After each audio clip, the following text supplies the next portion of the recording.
Les préoccupations environnementales sont de plus en plus fortes dans le grand public. Ça devient aussi des injonctions de la part de l'État.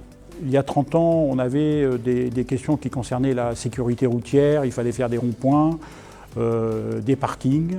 Et de plus en plus, on est sur des approches de qualité de vie. Et aujourd'hui, on est sur une approche de réponse aux grandes interrogations de l'environnement, de la qualité de l'air, de l'eau, etc. Il y a une forte demande des citoyens d'habiter plus proche de l'environnement, de la nature, du jardin, de l'espace vert. Donc on a ces deux injonctions de répondre en tant qu'aménageur dans un environnement et proposant un cadre de vie de qualité.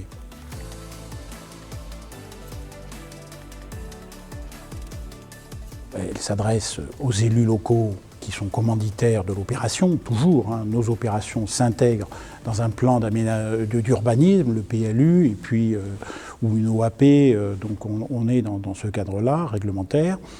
Et puis, elle s'adresse aux opérateurs eux-mêmes, aux maîtres d'œuvre également, architectes, paysagistes, bureaux d'études, qui nous aident à la conception. Et donc, on a une approche HQE Aménagement permet de développer des outils de questionnement, de traçabilité et ensuite de vérification dans toutes les étapes de la conception puis de la réalisation. Les grands principes, si vous voulez, c'est d'insérer une opération à travers son environnement naturel, social, économique pour répondre aux différentes dimensions de l'habitat qu'on va proposer. Et nous avons une approche quartier.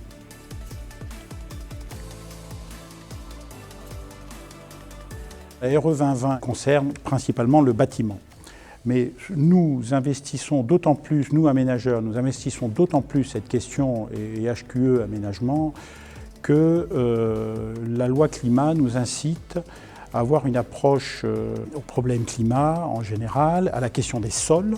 Je rappelle que la volonté de l'État de sauvegarder les sols, c'est par rapport aux 4 fonctions des sols, à savoir une fonction de production agricole, une fonction de résilience climatique à travers l'évapotranspiration des plantes, le stockage carbone, donc toutes les questions d'économie de carbone, et puis également la biologie, la biodiversité plutôt des plantations, tout ça dans une optique de résilience globale et de qualité de vie. On a des outils de réponse tels qu'aujourd'hui, quand on fait une opération de qualité, on fait mieux que le sol existant de monoculture, éventuellement pollué, etc.